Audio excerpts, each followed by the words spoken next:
This UCSD TV program is presented by University of California Television. Like what you learn? Visit our website or follow us on Facebook and Twitter to keep up with the latest programs. Also, make sure to check out and subscribe to our YouTube original channel, UCTV Prime, available only on YouTube.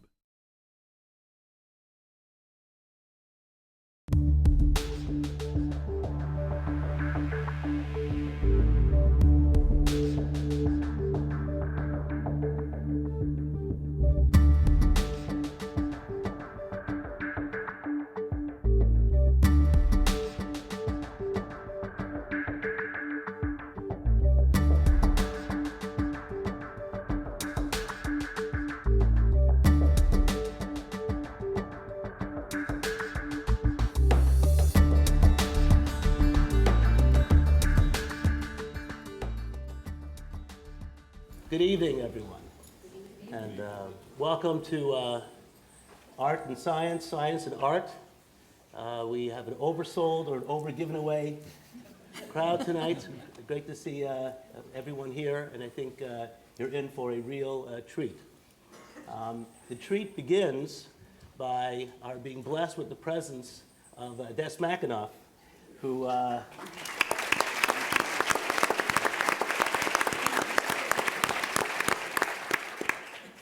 is somehow making time between frenetic working on this amazing new play, and I'm very excited. I saw it Friday night, and it was a well-deserved, enthusiastic standing ovation, which I hear we've had most every night.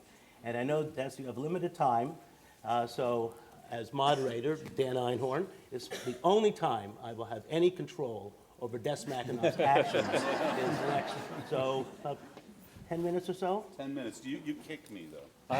Yeah, I won't kick you. Please do. I can do 30 seconds, and I tend to do, an hour and a half. 10 minutes, I don't know. I'll do my best. I'm so sorry. I actually have Wayne Coyne of the Flaming Lips here from Oklahoma City. And he's only with me for this next, between now and 7 o'clock. He just saw the matinee, and I really do need to go and get, notes from him or a conversation going. So I'm sorry, or I would stay for all of this. So I apologize in advance.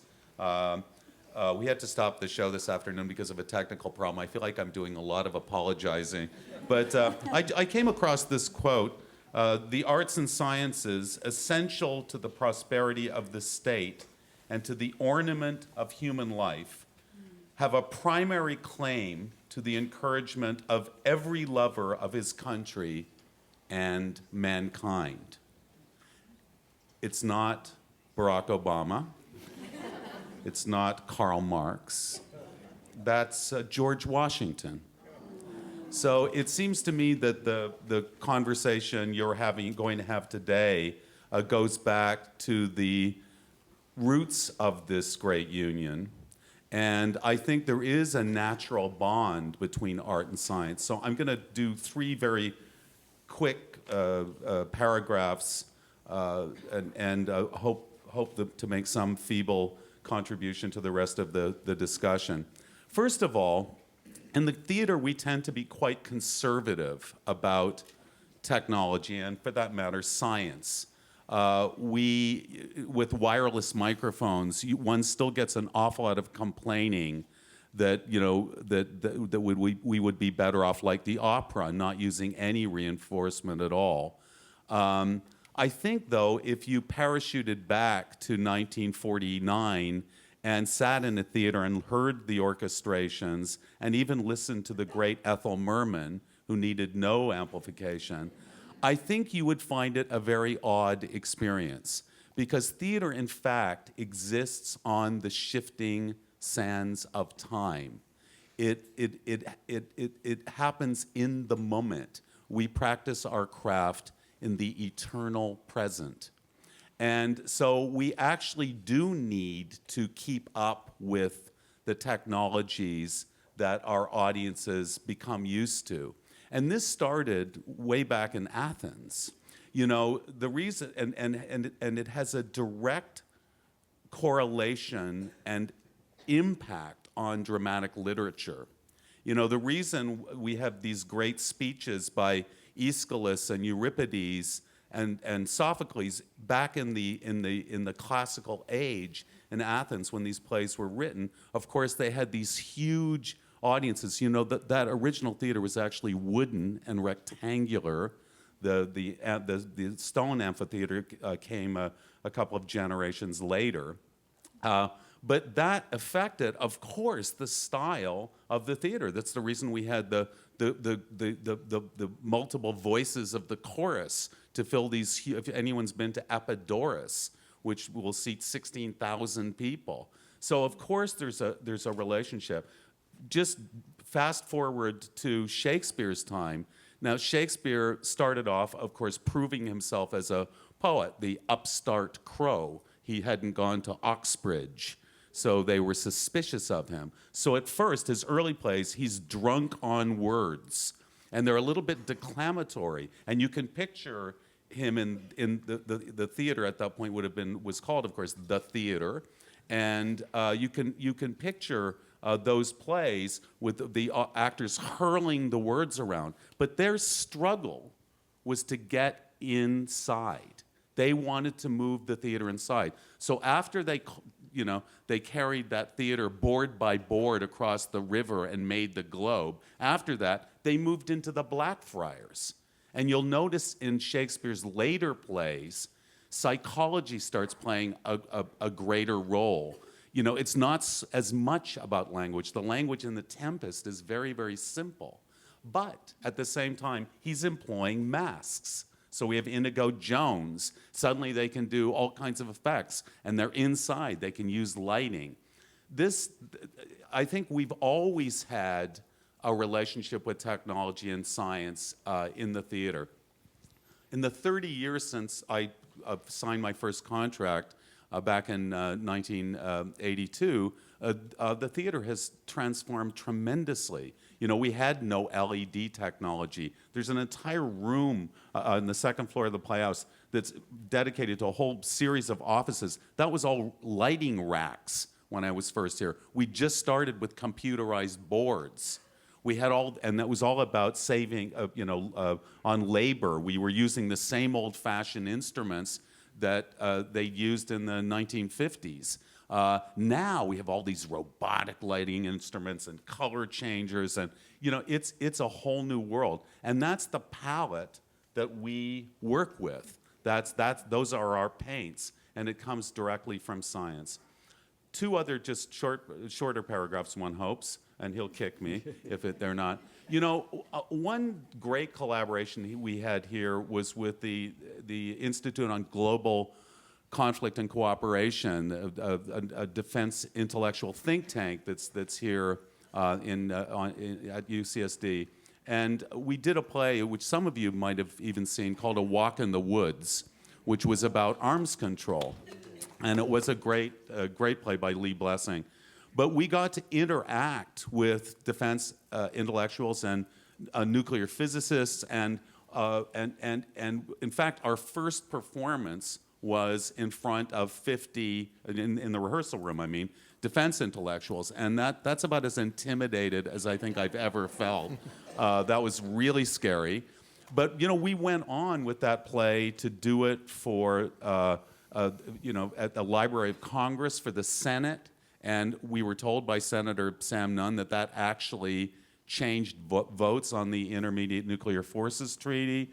This was about, of course, this was inspired by the walks in the woods between Paul Nitze and Kvitsinski several years before this, where they had actually hammered out their own arms agreement and tried to sell it to their two countries. Very, very inspiring work. We relied very heavily on the sciences. In Yoshimi was an interesting creative process, and I will just share it very briefly. The Flaming Lips approached me and said, would you make a play out of Yoshimi Battles the Pink Robots? And I listened to the music, and I said, well, sure, I'll give it a go. And we'd never really spent any time together. And I knew just a few things. I knew that There was a song that suggested a kind of love triangle on this album.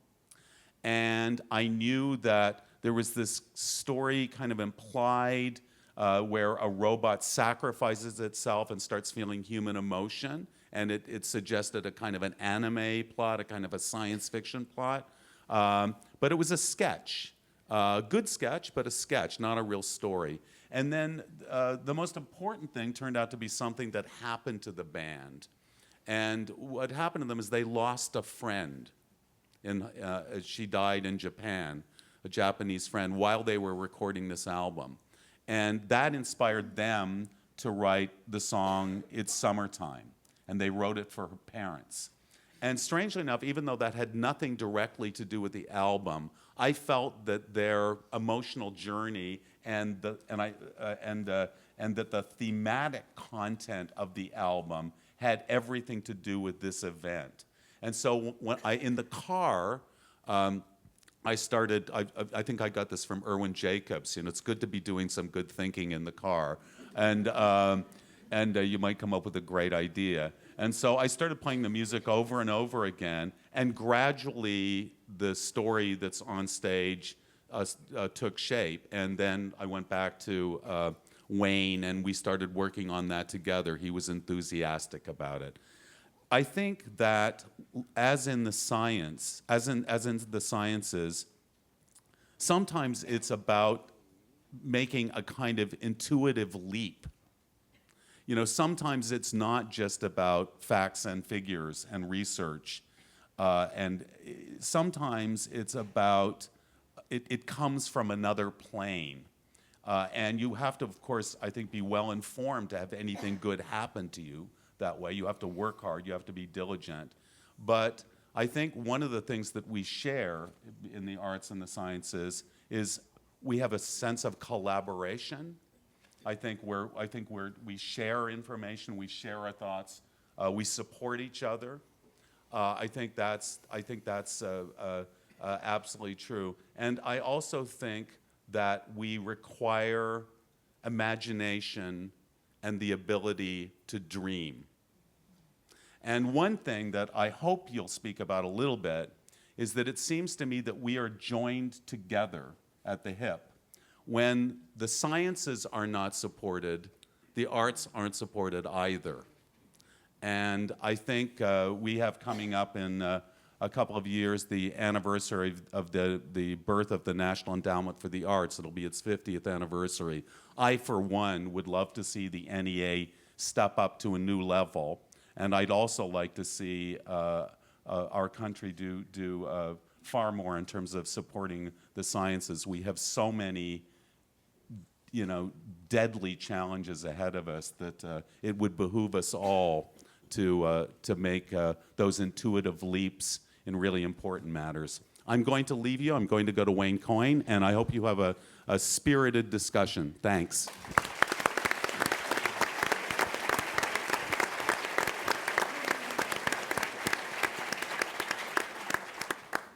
Now, the bios of each of the panelists is in the program, so I'm not going to repeat them. I really want you to meet the incredible people behind those bios and hear their stories. And I was thinking as we're sitting here, we don't just have the best arts and science talent on this stage. We all are just minutes walk from our office, aren't we? I mean, that's how close we are. So it's really pretty amazing just what's going on right here. So I want to quickly let you know the names of the people, and then we'll come back to each one individually. We have Christopher Ashley, our passionate, brilliant artistic director since 2007. Pamela is right here, Pamela Itkin-Ansari, who's a leading researcher from the Center for Burnham. Skipped over Tom Albright, who's the professor and director of the Vision Center at the SOC.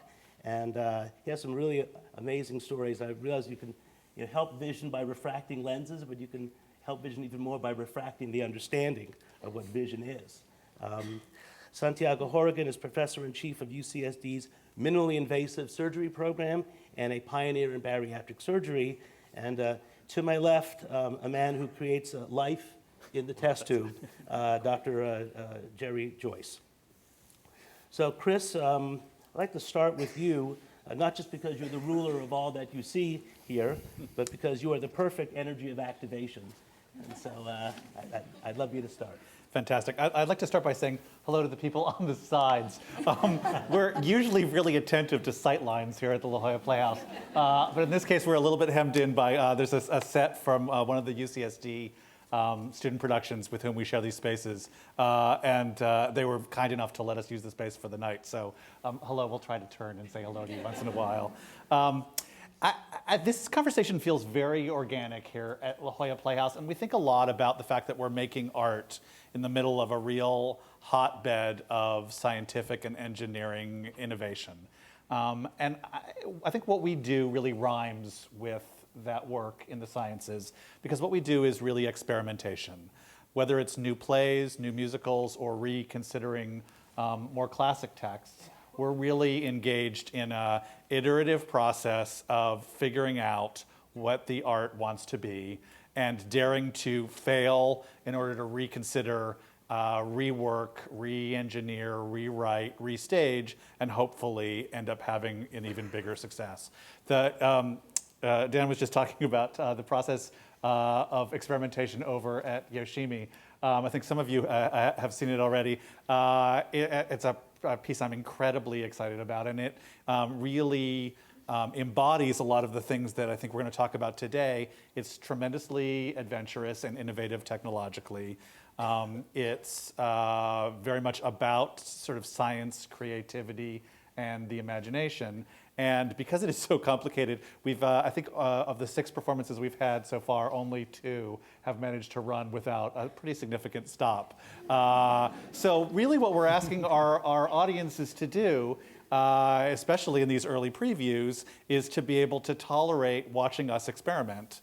And I've been amazed by the kind of great goodwill that the audiences bring to that process. And I think some of it is because they live in a world, in a city where the process of experimentation is exciting, and the tolerance for failure to get to success is really, really high.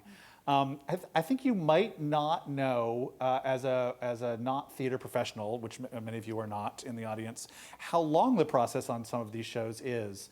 The Flaming Lips, Yoshimi Battles the Pink Robots began as a kind of the conversation that Des was talking about was, I think, 7 years ago. And I would say that's pretty fast for a new musical to come into existence. We did Memphis here, which then went on to some success on Broadway. And that was about 10 years of development before it premiered here. So really for new musicals, there's so many factors to get right. There's so many things that have to kind of come together harmoniously and excitingly that often that is a 10-year process. And having the patience to stick with it and having a couple central creators who have the investment and the vision and say, like, I know that there's a great piece here, despite the fact that I'm going to hit all of the obstacles along the way, is really the key central ingredient to making a new musical happen. I would say also theater is a truly collaborative art form, and you never know who the great idea is going to come from, and it is not always the director. I had a kind of amazing experience on Memphis. In the second act, there was a point that we just couldn't get right. And it was a kind of the love scene between a white guy and a black woman, and it kept feeling kind of flaccid and not dangerous enough. And we hadn't fixed it, and we were about a week out from opening on Broadway. And I was standing in the back and looking at the scene and saying, what's wrong with this? Where's the edge? Where's the surprise in it? And an usher was standing next to me, a black woman, and she said, this scene's no good. And I turned to her and I said, wow, why? Because I really wanted to know. And she said, I hate him.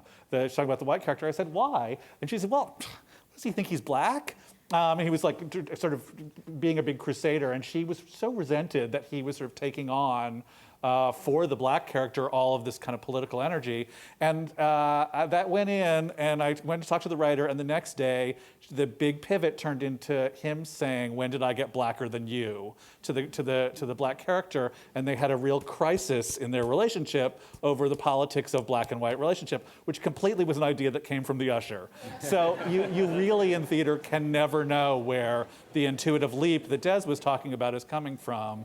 And I think being willing to open yourself up to it really is collaborative, and ownership of ideas, while sometimes incredibly important to us, ultimately isn't the central thing. The central thing is that good ideas can come from unexpected places.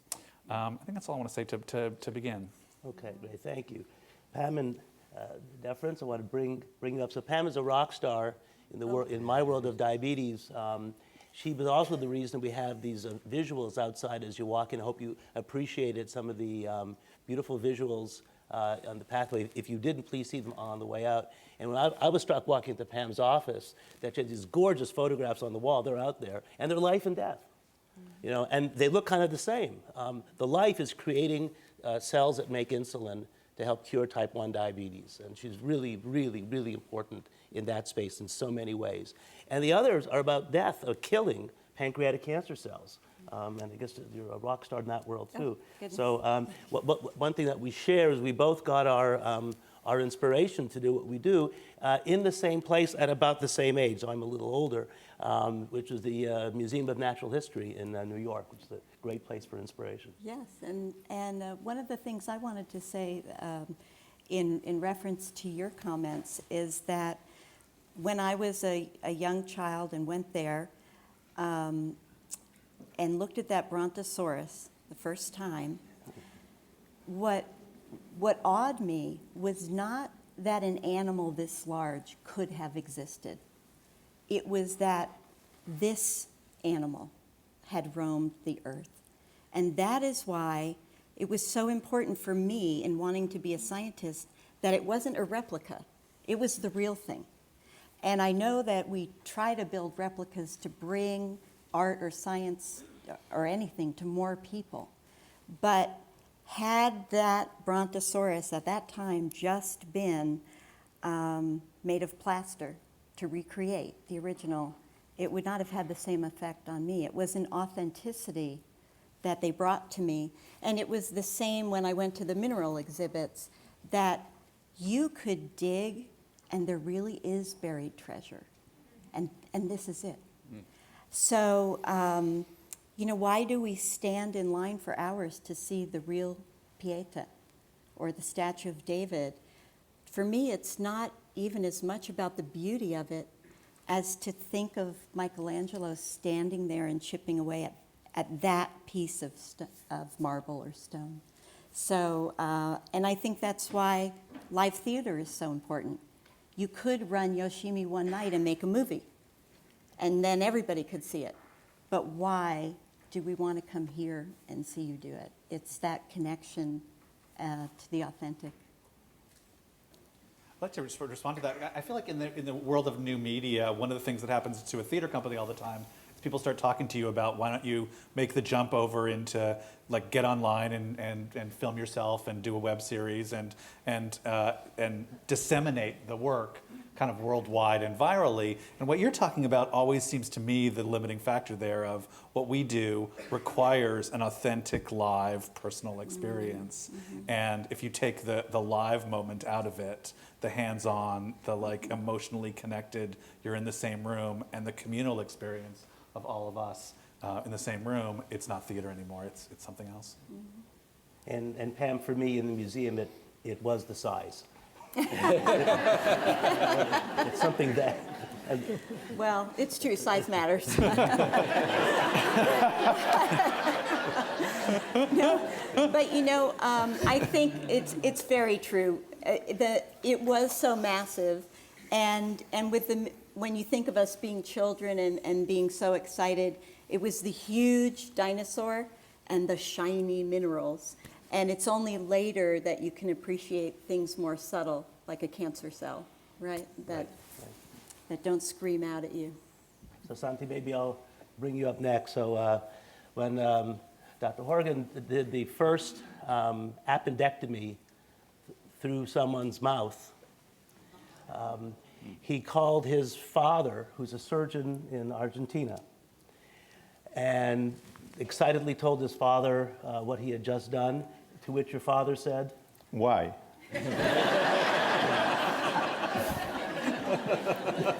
and you said? Because we could.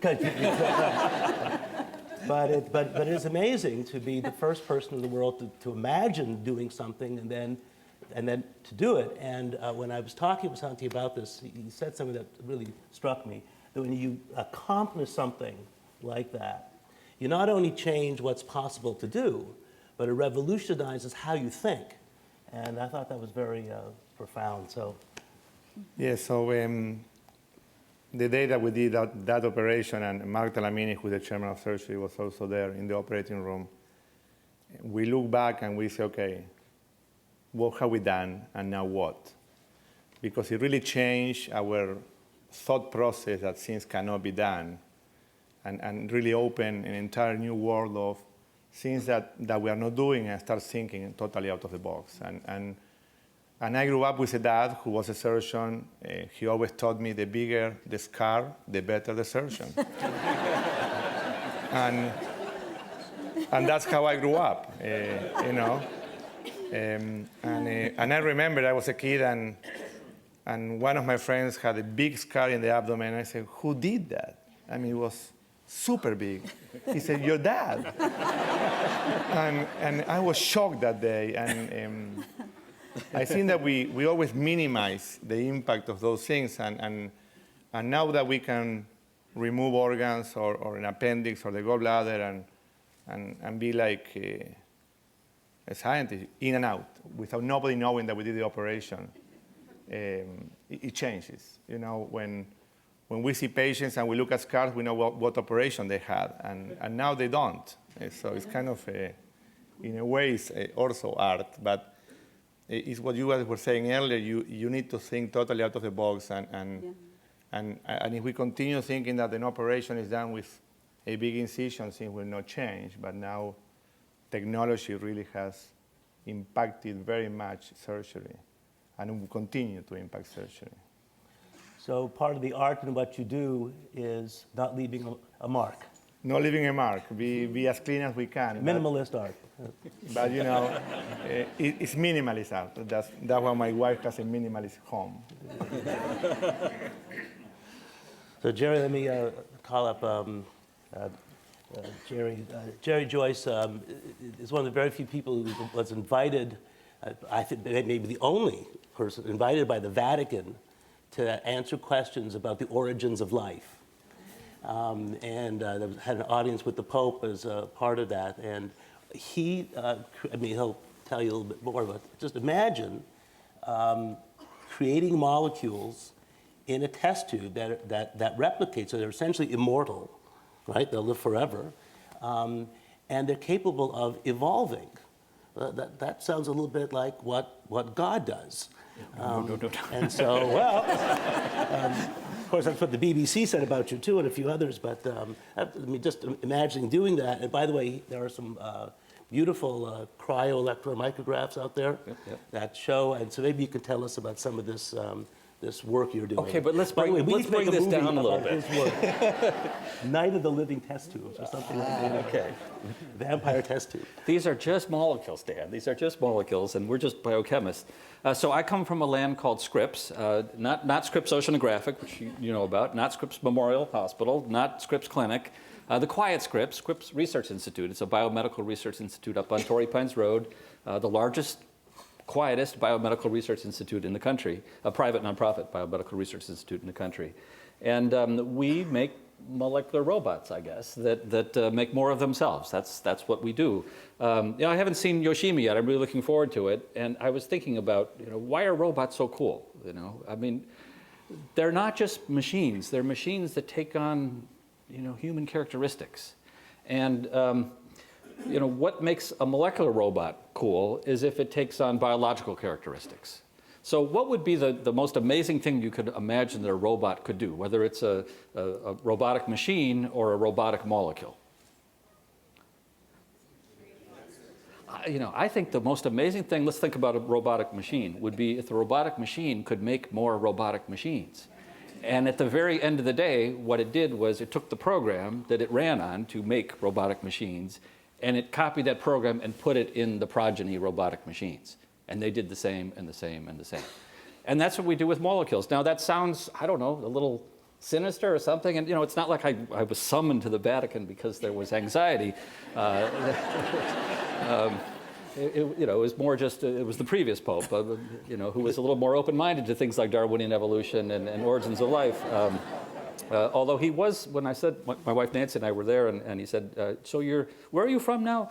And I said, La Jolla. And he said, oh, Ohio. Yes, I've been there. So he, I guess, wasn't quite infallible. But but coming back to the coolest thing a robot can do would be to make more of itself. And as I say, that sounds a little scary, but then think about it. So what I find actually depressing are things that are not biological, things that don't reproduce and evolve in a Darwinian sense. Physics is kind of depressing, really, and there's even a law about it. It's called the second law of thermodynamics, and it says, and it's never been violated because it's a law after all, that over time everything runs to an increasing state of randomness. The universe is going to run to ground, and there's a sort of inevitability to that, and it's depressing. And yet, standing in the face of that is hope, is an organization principle. And I think the play speaks to some of this. And I think life speaks to this in a grand way. It's this green uprising that's happened on our planet that's given, beauty and variety to our planet. And as humble biochemists, that's what we seek to do with molecules. So we have built molecules that can reproduce themselves, that can copy their program and install it in their progeny molecules. And the progeny molecules do the same. And that goes on forever, and they evolve in a Darwinian sense in the test tube. I don't consider them alive. I just consider them molecules, but they give me hope, and they make me feel better about a universe that otherwise is forever running to ground. Someone's going to do a movie about your act. Or maybe a play. Maybe a play. By the way, congratulations on $25 million that the Institute got today, I think, for Dr. Ulovich. So it's a good day. That's a good day for Scripps, yes. And so now I want to bring Tom OBrien. So Tom, we were sitting in a meeting, and Tom is a soft-spoken gentleman, and was sort of letting us all babble about. And I just asked him there was a little question or two just at the very end. And when Tom opened his mouth, we all just got, it's like the lights got brighter in the room, and we're all just drawn into these extraordinary research and ideas and how it really might affect space in the world, at least in the built world. So, what Dan is talking about is some work I do with an organization called the Academy of Neuroscience for Architecture. I'll come back to that in a second. It bears on how an understanding of the brain might inform the design of human environments. I work at the Salk Institute, which many of you must know about. It's less than a mile down the road. It's an institution that is renowned as much for the art of the building as it is for the extraordinary scientists who work there. I'm a neuroscientist, and a good fraction of the Salk Institute is neuroscience research, and I study the parts of the brain that are responsible for visual perception and visually guided behavior. Vision, of course, is our dominant sense. It's an extremely powerful sense. It's a sense that guides our actions from the time we wake up in the morning to the time we go to sleep at night. From an engineering point of view, we take it for granted. And I have to say, the visual system is a lot more than your eye. And this is a misperception that some people have. Our eyes create problems with our vision sometimes, and those are easily treated clinically. But there's a huge fraction of your brain that's devoted to the processing of visual information. And I'll come back to this sort of obvious connection between that and art, which I'll come back to in a minute. The visual system, from an engineering point of view, is a marvel. It works, it takes in a huge amount of information, it processes that information almost immediately, and rarely does it fail. And this is, there have been attempts to create artificial visual systems over the past several decades. Nothing comes anywhere close to the power of the human visual system. Now, as I said, there's an obvious, interesting, direct relationship between an understanding of visual perception and its neural basis and an appreciation and creation of art. In fact, some of the earliest empirical studies of how the visual system works were done by artists. Leonardo wrote extensively about visual perception and about creation of art. These are collected in something that's now called the Treatise on Painting, and he described a whole lot of interesting visual effects that a painter can create on a piece of canvas that lead to certain perceptual experiences. And it's possible to look at a piece of art if you have an understanding of vision. This is what I do, because I study the visual system. I look at things all the time, and I ask myself the question, why does it look the way it does? And you can do that with art. It's really an interesting experience, and you can sort of break it down. And I'll tell you just a brief story about how this can be done. I was a couple of years ago in Naples, in southern Italy, and I was in the old part of Naples, downtown, the gritty part of the city, and I wandered into this, this tiny Baroque chapel. I think it was built in the 17th century, and in the middle of the chapel, in front of the altar, is this life-size sculpture of Jesus. He's supine on a pedestal, and he's under a shroud. So it's as though he's just been taken down off the cross, and he's lying there under this shroud. And this was done, it was sculpted out of marble. It was sculpted in the middle of the, I think in 1750 thereabouts, by a man named, a Neapolitan sculptor named Giuseppe San Martino. And it's remarkable. I mean, it's an extraordinary sculpture. It's also one of the creepiest things I've ever seen in my life. And the reason it's creepy is because it not only represents Jesus, it actually felt like there was a body under a shroud there. And I asked myself, why is this, there's art around us as symbols for things in the real world, but it's rare when a piece of art just sort of completely takes you over like that. And you have the sense that it's actually a real thing in front of you, that it is sentient in some way, this object. And this, it's a sculpture of a body. And I dissected this, and I went through and I could identify half a dozen, maybe 8 different features of the sculpture. Some of them had to do with the materials, some of them had to do with the shapes that the sculptor had created, some of them had to do with the context, that is the shroud. And you can pull this apart, and you can understand why this gives you this extraordinary illusion of reality, this sort of grand illusion that you get from this work of art.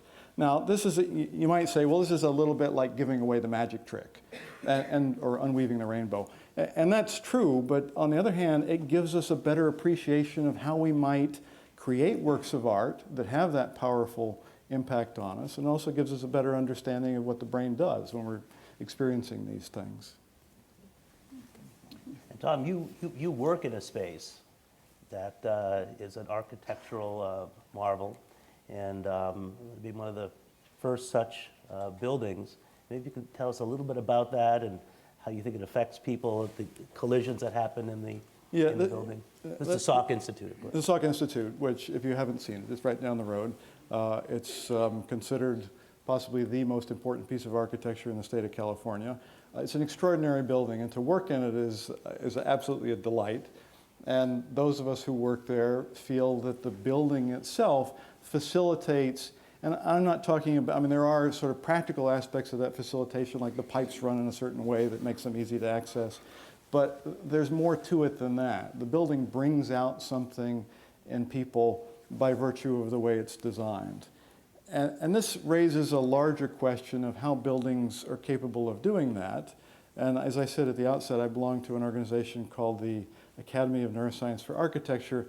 The premise that this academy works by is that if we know enough about how the brain works, how it's organized, how it develops, we ought to be able to use that information to design better spaces for people to inhabit, people to work in, people to learn in, people to heal in. And it's a local organization. It was founded here in San Diego about a decade ago. There's a collection of very progressive architects who work here in San Diego and scientists who are part of the governing board. And we just had our first convention about 2 months ago. And what we do is try to understand, given what we know about the brain, try to understand why buildings like the Salk Institute have this impact on us. We've all had these kinds of experiences. You walk into a building.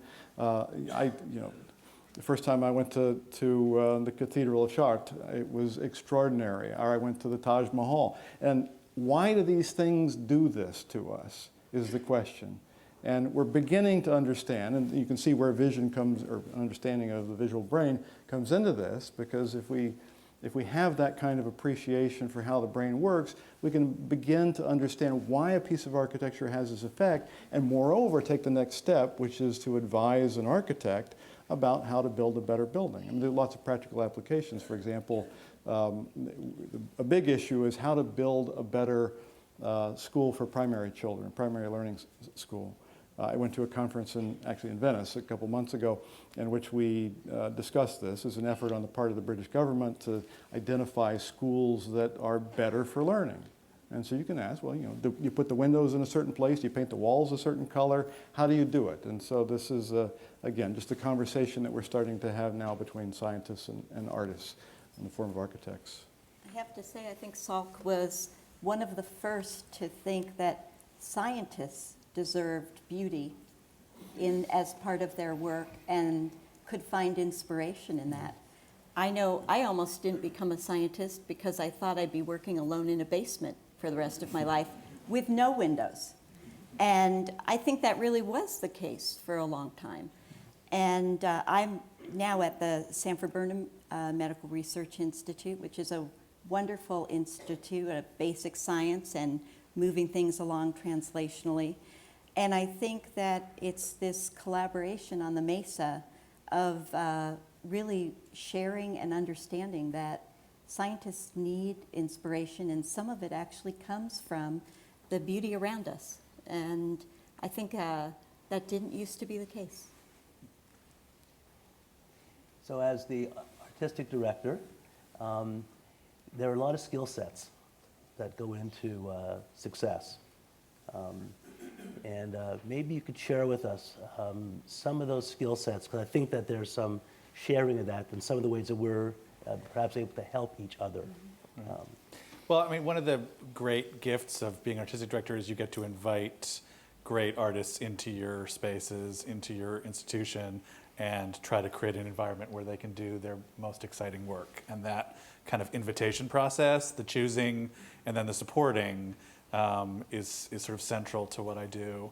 I also, I spent the afternoon over watching some of Yoshimi, and part of what I do also is try to figure out what people are thinking, particularly audiences. One of the things that happens in a preview process is you have this show up on stage, and then you've got this audience watching it, and the audience is the gold mine, right? Like, you've been watching the play happen in rehearsal room for 4, 6, 8 weeks, but the audience is the new factor, and what's happening inside their brains is the information you're trying to extract.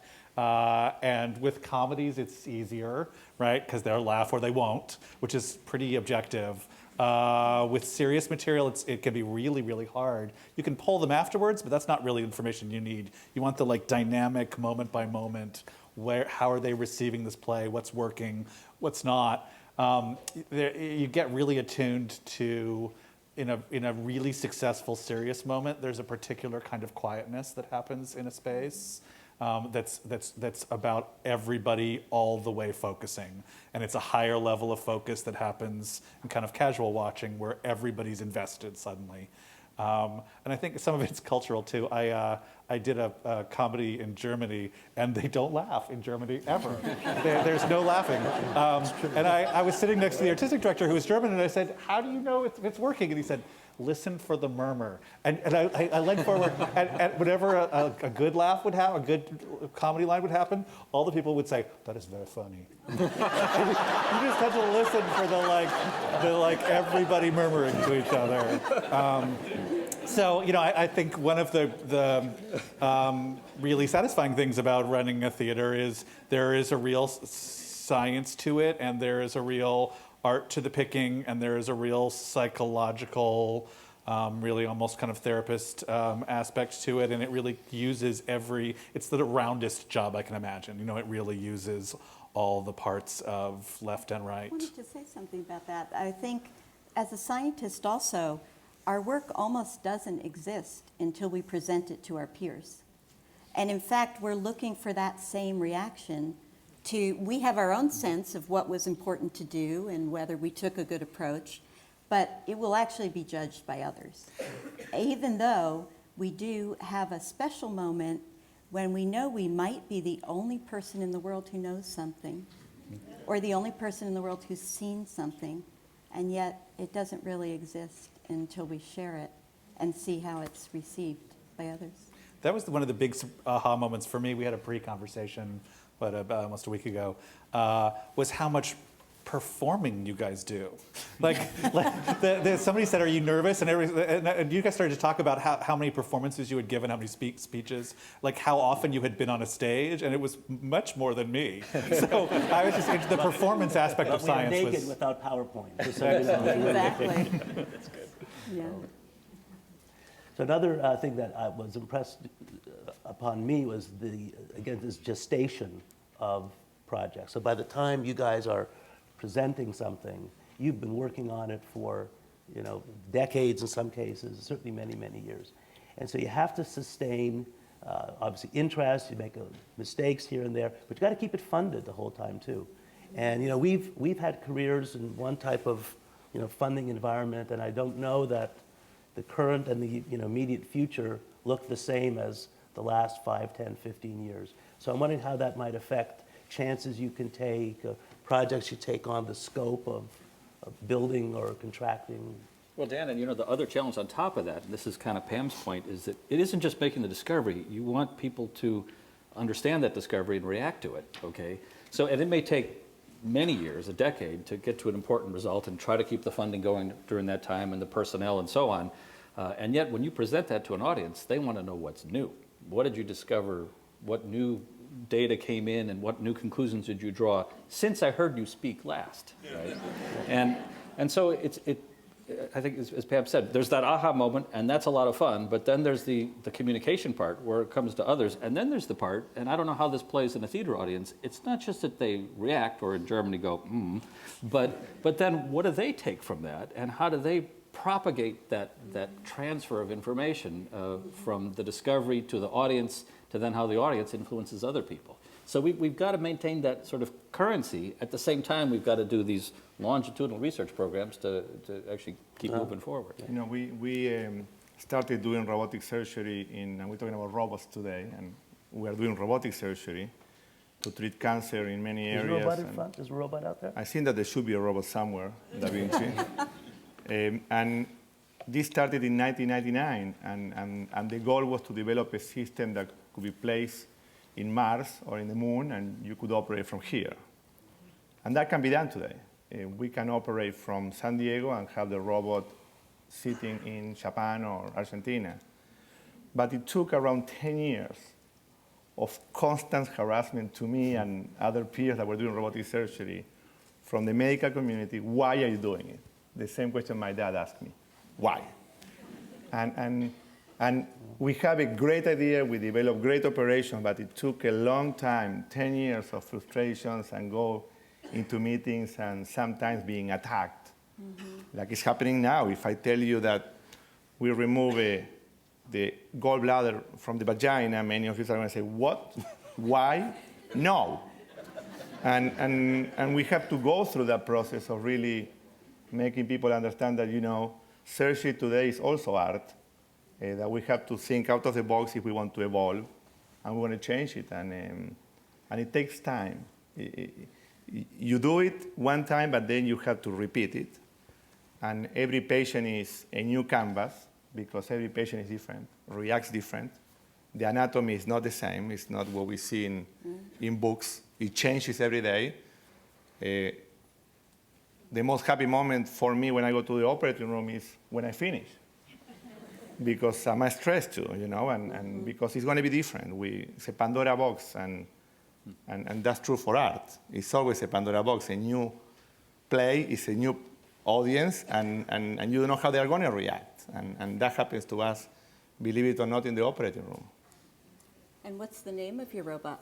Da Vinci. and the name of the company is intuitive, so they have a lot in common. And you were talking about buildings, and we just opened a year ago the biggest research and training facility in the world here, 3 or 4 blocks away. It's called the Center for the Future of Surgery. And it's nice to go there and work.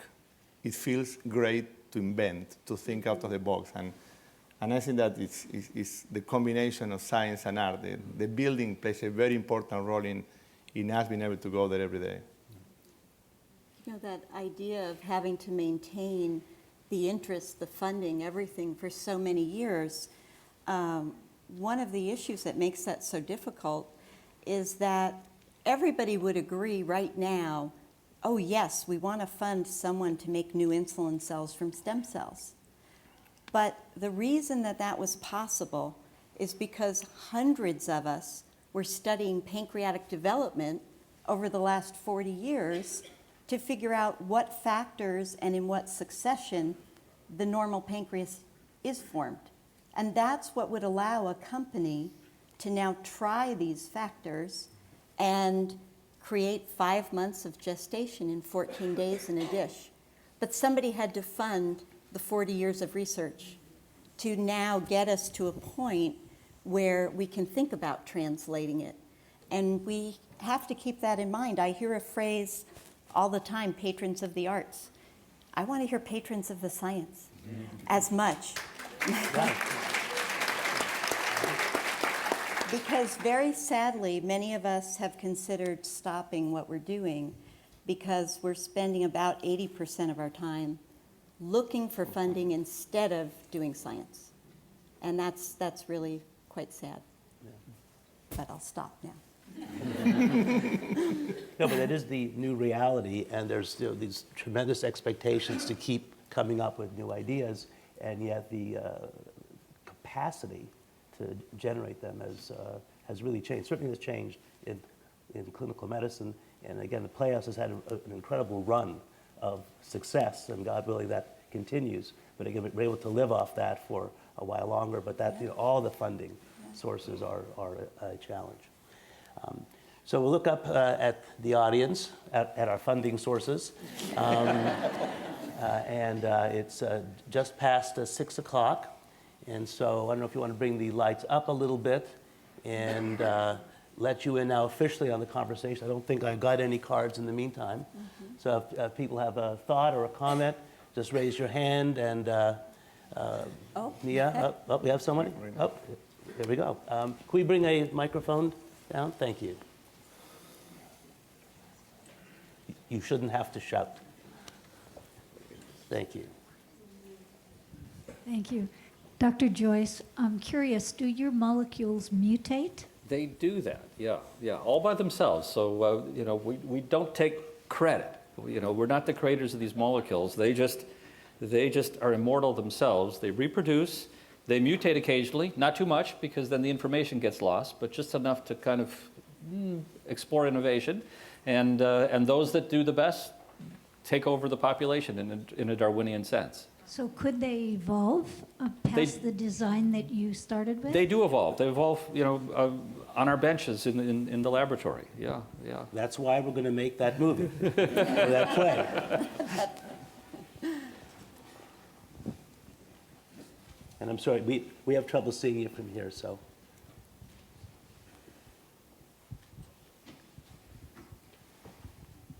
Thank you. This is a great talk. Just a quick question about medicine and technology. Do any of the doctors, like Dr. Horgan, think that technology in some ways can take away from your art of diagnosis, such as a patient has an appendicitis, but the insurance company wants you to prove it with the CT scan first? That's a perfect example, and technology can take you in the wrong direction. There are many times where the CT scan says the patient has acute appendicitis, and we feel that it doesn't have acute appendicitis. And things are going to change.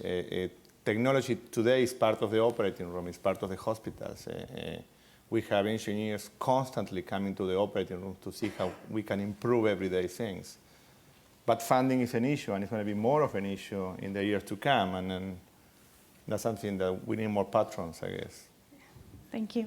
But in the actual I can speak to this for a moment. In the actual management of an individual, technology can offer the illusion of taking over, but there is no substitute today for a thoughtful clinician doing a proper evaluation. You know, many times I get a phone call from a resident and they say, these are the labs, this is the x-ray, this is the CT, and I drive from my house to the hospital to see how the patient looks.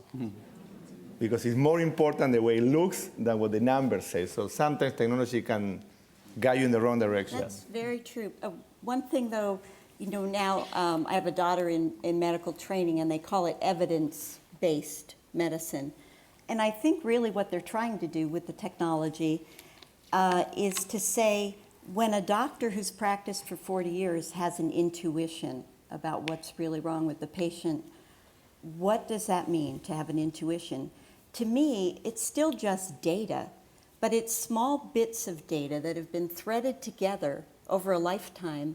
And so you can't pinpoint any one little datum, but if we can figure out what those are, we can help share them so that young doctors don't have to spend 40 years practicing before they understand. And that's what they're trying to do with a lot of the technology. How can we translate the, quote, intuition into the facts that are really behind how you knew by looking at someone? Right. And we are all about shortening learning curves.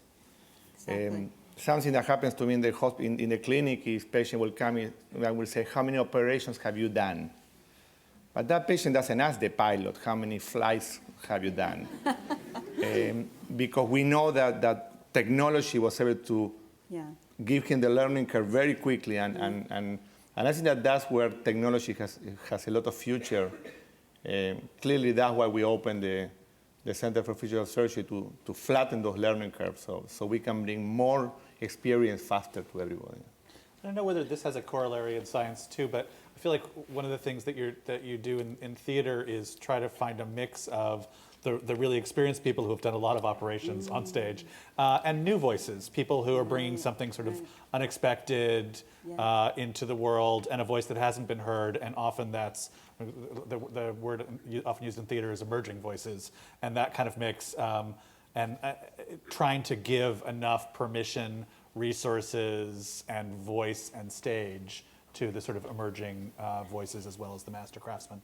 Yeah, I think we're also talking about risk. I mean, the question kind of triggered that. So I would be so scared to do what you do because... And I am.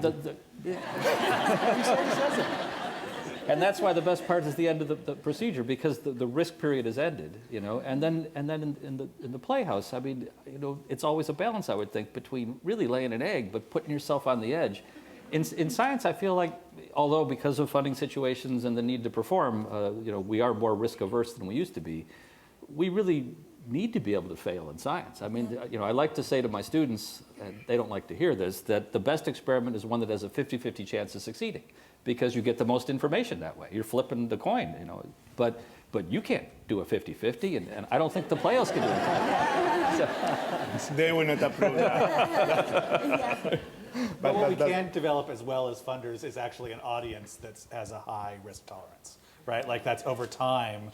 If you do the kind of work, you know, thank you for being here. But developing an audience that actually can tolerate a 50-50 experience, as opposed to one that has the Siskel and Ebert problem of thumbs up or thumbs down. I love how funny you guys are. I want to do like a tour of stand-up science with these guys. It's like making audiences laugh. Hi, over here I have a question on this side. You're right. I was wondering if any of you could talk about where does creativity come from? In my experience, often you were talking about experience and youth, but I think often it's bringing people from completely different backgrounds and experiences to work on the same problem, sort of orthogonal thinking as my neighbor here was mentioning. So I'm wondering how in your world this has played out. Well, you know, we meet every Saturday for breakfast for 3 hours just to brainstorm how to change things. And we have people from Japan, Colombia, France, China, and we say, okay, we have this problem. How do we do it different? How do we change? And we let people brainstorm, and younger generations have much more capacity to brainstorm than me, that's for sure. But then once we brainstorm, we develop the project and then we go for it. But we do have that freedom of sitting down, kind of what Steve Jobs did, and people like Google do every day, or where you have brainstorming days and bring new ideas and try to change. I mean, if I tell you that diabetes can be cured with surgery today, you're going to say, no way. And that came from brainstorming ideas, that why we had diabetes and can surgery change it. And So about 12 years ago, I brought one of the bariatric surgeons, the early ones here in San Diego, to an endocrinology meeting in Toronto. So he would present his data on exactly what you said. So there were 5,000 people in that audience ready to string them up then and there. Because he was telling them that they were irrelevant and he could do it with the knife. So you can face some pretty hostile crowds on your way to proving your point. yeah. This is what happens. Go ahead. This is what happens in science as well. Neuroscience is a good example of this. This is a field that's really evolved over the past 50 years or so. It came into being, and it's vastly interdisciplinary. It includes biology, traditional biology, chemistry, physics, math, philosophy, psychology, cognitive science, and all of these people are trying to understand the brain from different perspectives, and it's given the field an enormous amount of power. And creativity that wouldn't have come about otherwise if it had emerged simply through one of those disciplines alone. I think the biggest leaps are interdisciplinary, and it's having someone come look with totally new eyes at a problem that leads to that kind of innovation. What kind of technical people do you enlist to do this play? I agree. It's very interdisciplinary. We had an interesting moment on Yoshimi. We have this great machine. It's a computer-guided lathe, and you have to put in. You give it a kind of form in the computer program, and it'll carve that form out for you. And we've had a problem for several years with it. You can do that on styrofoam, which is very fast but incredibly toxic to the people working on it. You can do it in wood, which is safe but very, very, very slow. And we were talking about this problem, and actually a board member said, oh, my husband has this new material that they're using in housing and a little bit in film now that's made from castor oil, but it's very moldable. We got some of it, and it's incredibly fast and incredibly safe. And it was the interdisciplinary thing, that something that came from construction turns out to be very useful, and it's what we made all of the robot forms out of for Yoshimi. So I second the interdisciplinary is the key so often.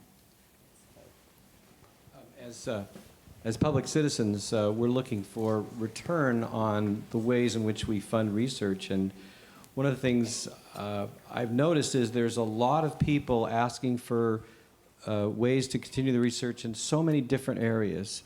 And it's almost like making a lot of small bets, as opposed to a few big bets that might actually create a certain return on investment that people can see more readily. Certainly, every discipline can show work that has improved in the last 3 years, but is there a way that we could consider fewer, bigger bets that would pay off in such a grand way that everyone would take notice? Basically, only you on the stage would be getting the funding. That's the question. I second that.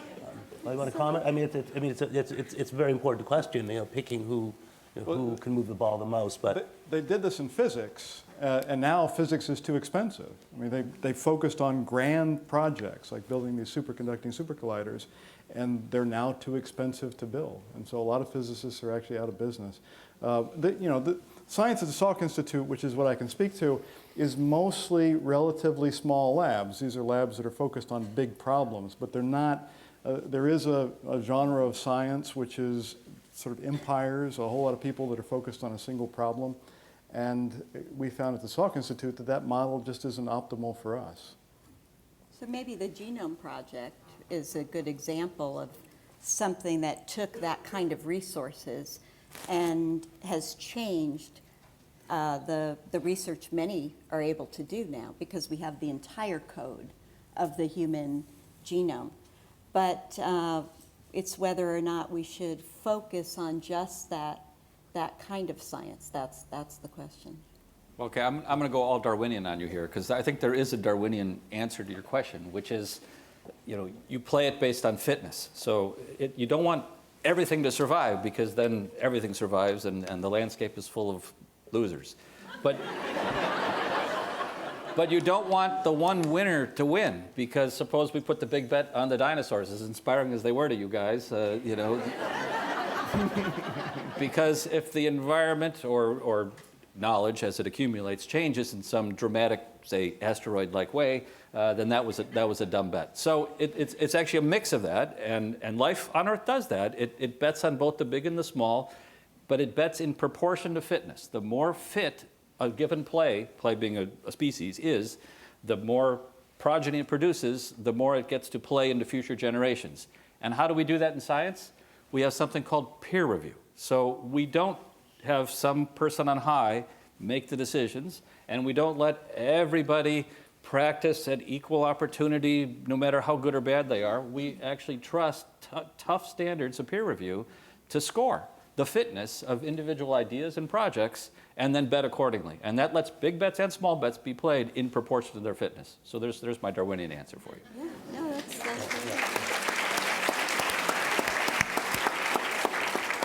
Speaking of fitness, a lot of what you have been talking about is I'm over here in the middle. Oh, okay. Yeah, we should do this. Yeah. Short. A lot of what you've been talking about is the care and treatment after the fact. And once people get sick, they need surgery and all kinds of things, and of course the diabetic problem. But the biggest problem that we're facing as a country, and we've spread it to the rest of the world, is we have an unhealthy population. And it's diet, it's lack of exercise, it's stress, it's all of these things. And I'd like to just have the panel talk about, how do you think technology and science and art can help people be healthier and take care of themselves? Because we have a train wreck coming with an aging population and a young population that's very, very sick. Well, Chris, that's how evolved we are on that. And again, this is a question that gets discussed in many fora. This was meant to be a scientific forum, but if you think of the impact of entertainment and media on, especially the adolescent and the growing mind, it is remarkable that we haven't seemed to be able to move that dial very much in that adolescents when they're most open, and kids. Can't seem to reach them then. I know that, for example, the Playhouse does a huge amount. Is it 40,000 people, young people touched? A huge education department, yeah, and so outreach. Part of what attracted me actually to working with the Playhouse is really questions such as yours. And how do you learn to help program people into healthier living and make it fun? David Sedaris actually used the word diabetes as a joke. He was going to put it in the title of one of his books to kill the book. But what do you think? I mean, we're really not there in being able to answer that question. No, we're not. I mean, I was interested in the idea of sort of Darwinianism as it comes to art, because I think that there's also entertainment, which is related to art, which is absolutely survival of the fittest, right? Like Hollywood and TMZ and Entertainment Tonight will take care of like the most popular possible kind of art. That's called a virus. Maybe it's viral, yeah. And I think there's Wall as a maker of art. One of the things you really, really want is impact and an audience. I think there's also something to be said for intensity of the experience. Like there's as much value in a really intense experience for a 4-week run in a 100-seat theater, to me, as there is in a truly widely popular, pretty satisfying experience. Like, and I think the insisting on the intense experience for the people it's really going to matter to is one of the functions of art too. Can art heal? A question about like the I sometimes think it can. I mean, I get in my really grandiose moments. I sometimes think that nothing is more important than a real engagement with the creative part of the human spirit. I don't know that it's going to take away diabetes or heal the youth of America, but I think it's a part of a full life, and without it, I think it's easier to be a sick society, and with it, it's easier to be well. But to what you were saying, it has to do with a cultural change. We all know that obesity is not good. We all know that it leads to cancer, it leads to diabetes, it leads to hypertension. People that are overweight have less life expectancy than the ones that are not. And obesity keeps growing, even though we know all those things. And many of us are doing new operations that will be able to reduce obesity prophylactically to stop hypertension, diabetes, cancer, etc. So we are creating now new operations that can be performed before you have diabetes, because we know very well that most of our patients have diabetes because they're overweight. But obviously, we're not totally rational beings, or this wouldn't even be an issue, right? We just aren't. Mm-hmm. And back to the point about how to fund and what to fund, it's partly that we know that we don't know. And that's one reason to fund or a lot of science, different disparate ideas, and a lot of art, disparate ideas, because we want to find the thing. If we knew what we were looking for, it wouldn't be research.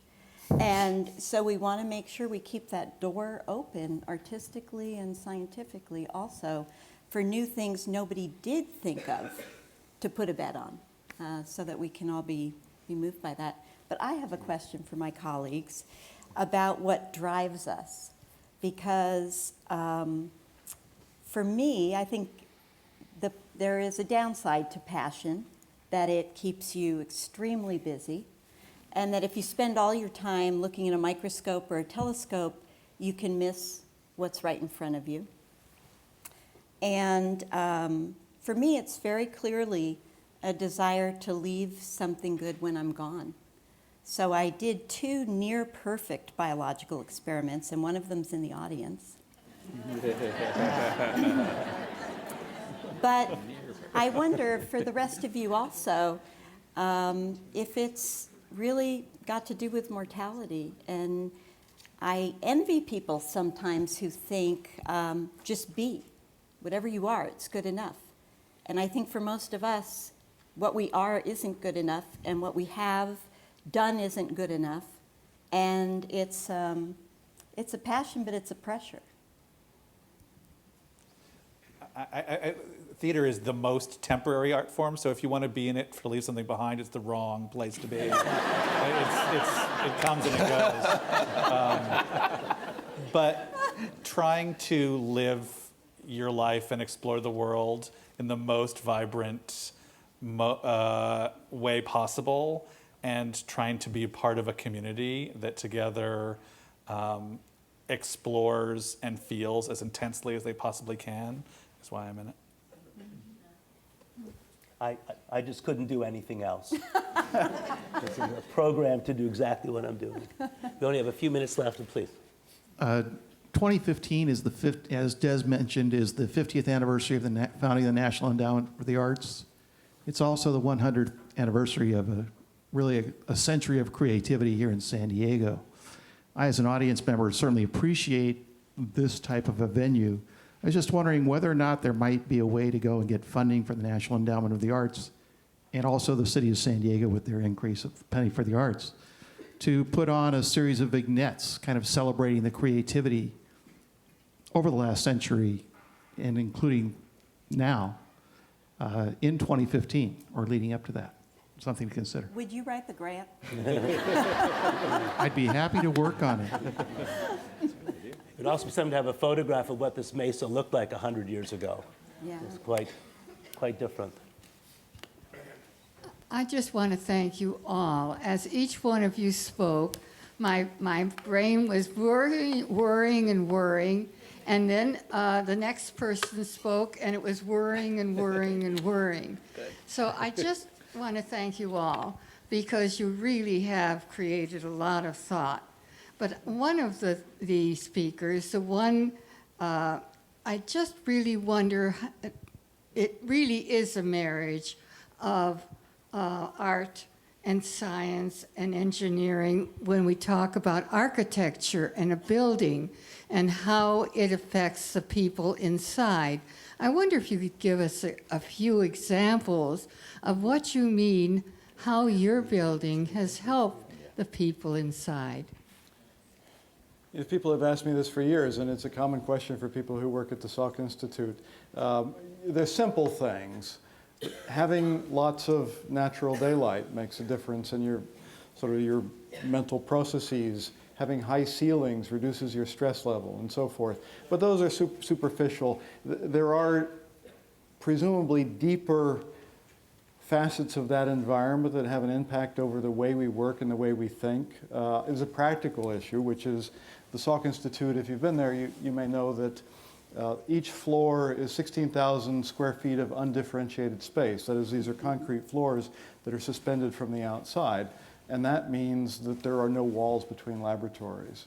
And people wander from one place to another, and that gets to a question that was raised earlier about the creative process and the role of interdisciplinary interactions in the creative process. And that building, just by virtue of that feature of its design, facilitates those kinds of social interactions that lead to novel science. That's not, again, I'm part of this organization, the Academy of Neuroscience and Architecture. That's not an effect that's directly on your brain that causes you to think differently. It just happens that you bump into people who might cause you to think differently. And you know, in what we do in surgery, the mood has a lot to do with the outcome. A patient that comes into with a great attitude is going to recuperate quicker. And if you go back 50 years to see how the hospitals were, they were all gray, black, and with smell. They smell hospital. And today, the hospitals are bright. They don't look like lobbies. The hospitals, most of them, the new ones, look like hotels or homes. And the goal is that you come in and you have a great attitude. It doesn't matter what your problem is. And that really changes the outcome of what we do in the hospital. It really does.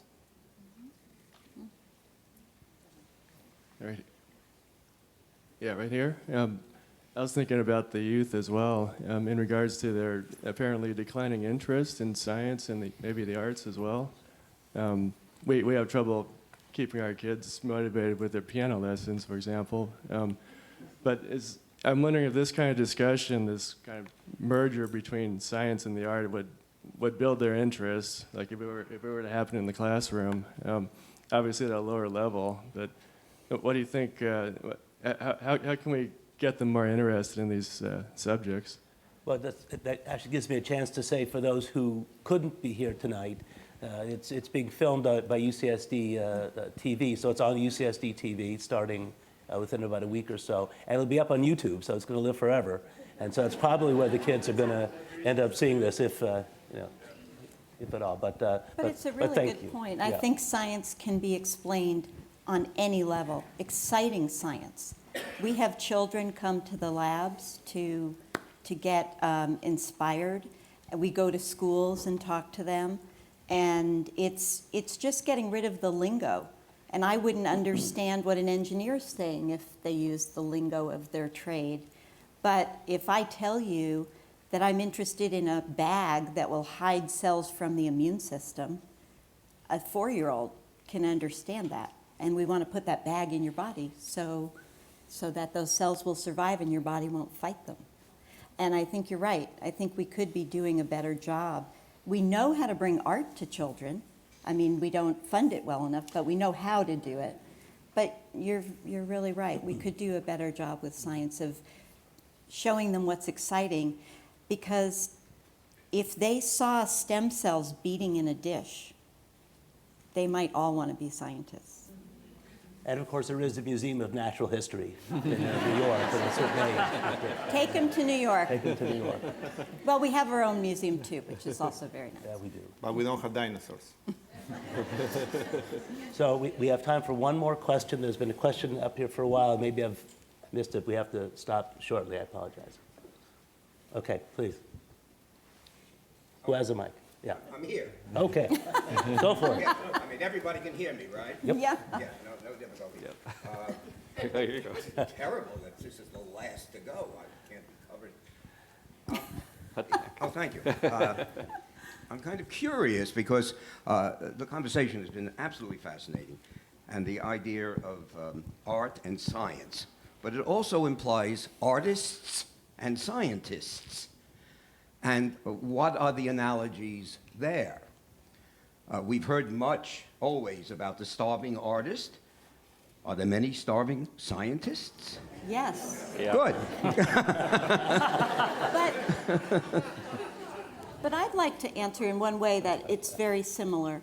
You can be an artist or a scientist because you see something new. You have a perspective that hasn't been seen before. Or because you've come up with a way to prove something or to express something, right? Even something that was already known, but not shown in a novel light. But a masterpiece only comes when you put the two together. And that, in that way, scientists and artists are exactly alike, I think. Very good. Yes, I get it. Yeah, absolutely. Right.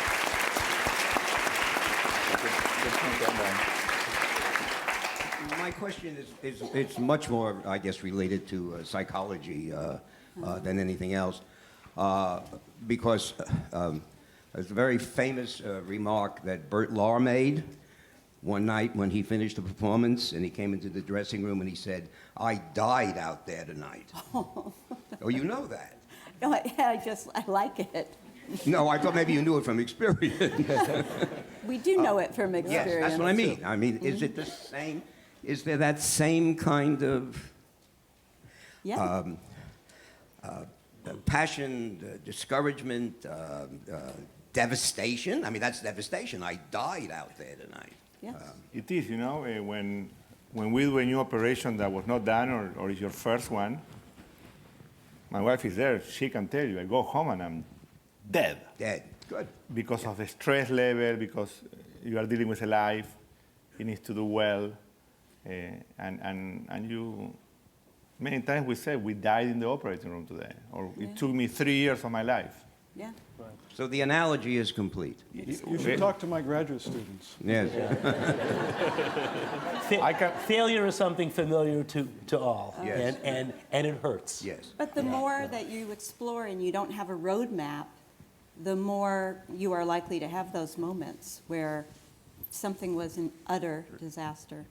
And for us, is when a patient doesn't do well. You died every minute because you are so attached, right? Thank you. We have a It's thing wonderful. sometimes to get, when things are going really, really badly in technical rehearsal, people will like, oh, it's the end of the world, it's so awful. And somebody will often say, well, you know, it's not brain surgery. Nobody. And of course, that's not rocket science. Exactly. Anyway, I promised that my only job tonight was to end us more or less on time, and so we have to do it. I want to thank our panelists for the amazing work that you do, the amazing work tonight.